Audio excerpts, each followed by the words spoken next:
About 11 months ago, so almost a year, we purchased this property. And as you said, the idea of purchasing land is very Western and colonial, but using that term in the meantime, so people know that this is really permanent space for Indigenous arts and culture. It's not that we're leasing it, it's not temporary. We really want to claim this land for future generations, and we're going to be here for a very, very long time.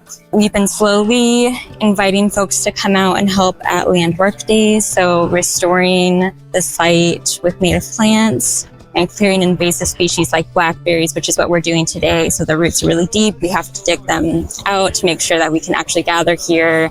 I think those species are strong teachers, right? The blackberry is very good at spreading. It's very aggressive. It's really held the space for a long time and in some ways protected it.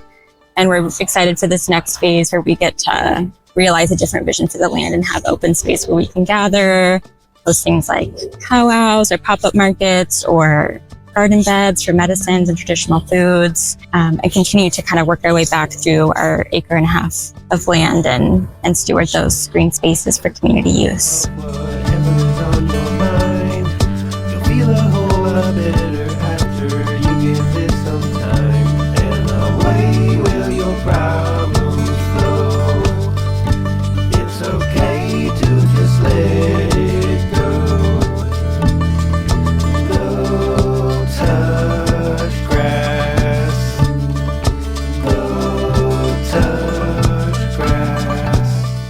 So today we were talking about, like, we kind of stood shoulder to shoulder and we were moving this line, like, of blackberry and ivy. And so ivy was brought here by a bunch of homesick people that came and took the land and completely destroyed it, not understanding how to be in relationship with the land.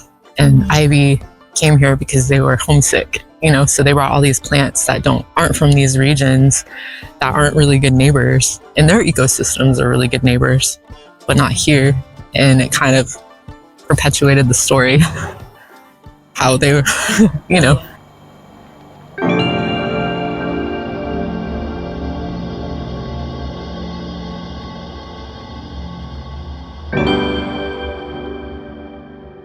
When we look at Himalayan blackberry, it was brought over by this eugenics dude. Wow. Yeah. Super racist.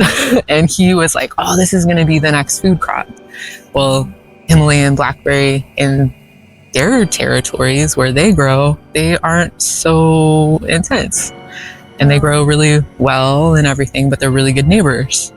And I mean, even with blackberry, you know, the work that Asia and everybody's been doing here is very slow, you know, and so we're trying to figure out the people that go back into the ground here. Plants also have their usual and accustomed territories, you know, and bringing all those folks back. Who's going to be the berries? Who's going to be those folks that feed everyone, you know, all the squirrels and everybody else.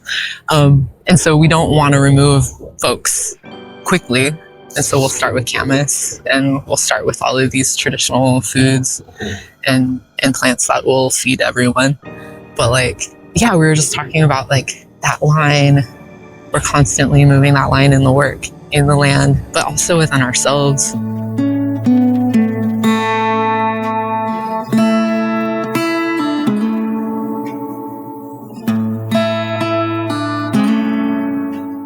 And so bringing those plants back to their usual and accustomed territories also brings the possibility of rematriation. The leaves from the vine falling so slow, like fragile tiny shells drifting in the foam.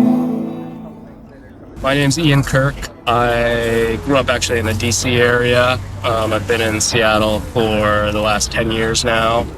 I am originally, I guess, a nurse by trade. That's what I went to college for in Maryland. And then I came out here and started my career as a nurse at the Trauma Center at Harborview and worked on their burn and pediatric trauma unit for about 6 years. I decided I needed to do something different, and I didn't know what different was. So I stuck in the area and ran into a gentleman who has taught me how to be an arborist. So he has a company called Seventh Generations Tree Service, and we actually have been the ones who have been helping clear a lot of the land back here, and then allowing Asia and everybody who's going to be stewarding this land to come in and plant below and start regrowing an understory, leave the invasive overstory that will shade it from the sun, allow that native undergrowth to grow, and we can tend that. And then eventually, once cedars and other native trees are able to create a native overstory, then we can clear out the invasive overstory.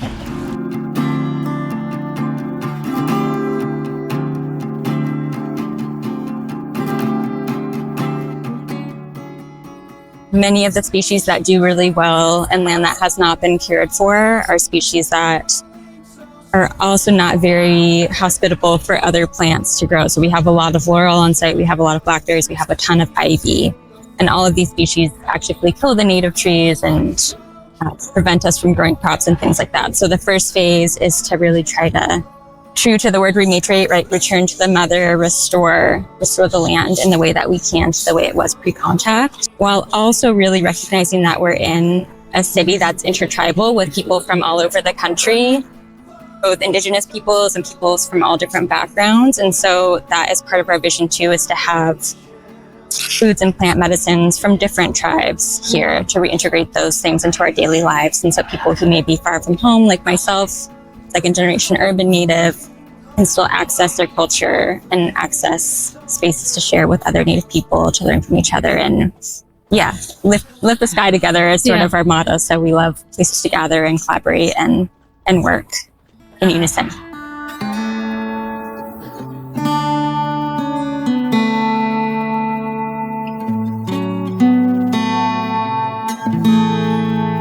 So it's been a really cool project. It's really melding our love for stewarding the land. We really try to focus on preserving trees that are safe to preserve and not endangering someone's house or disease. Especially you look at this massive oak tree next to us. This thing has been here for far longer than we've been alive and on this planet, and it's probably going to outlive us as well. And so these trees that we are going to be planting here on this property very well will outlive us, and so all of these impacts that we are doing behind us, pulling up these invasive plants so we can plant native plants, are going to impact the community for generations to come.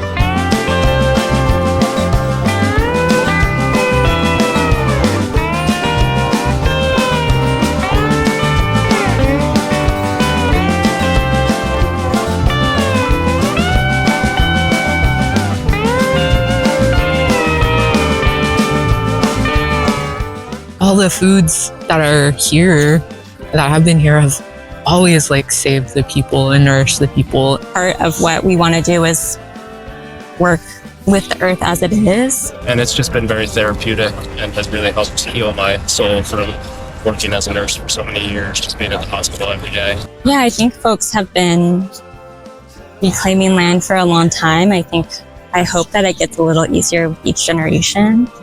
Think about places like Daybreak Star, 50 years old now, and Bernie White Bear claiming that space for our community and how it has grown and thrived. Think about all the tribal territories we live on and are lucky to collaborate with, the land that they continue to steward or even continue to purchase. So I think land back happens in a lot of different forms, and it's changing all the time, and we're getting more and more space for our community. Feel the wind across your skin. These places still exist in our city, and I think the more that we can get resources to people of color to preserve them and protect them, the better off all our communities will be. Go touch grass.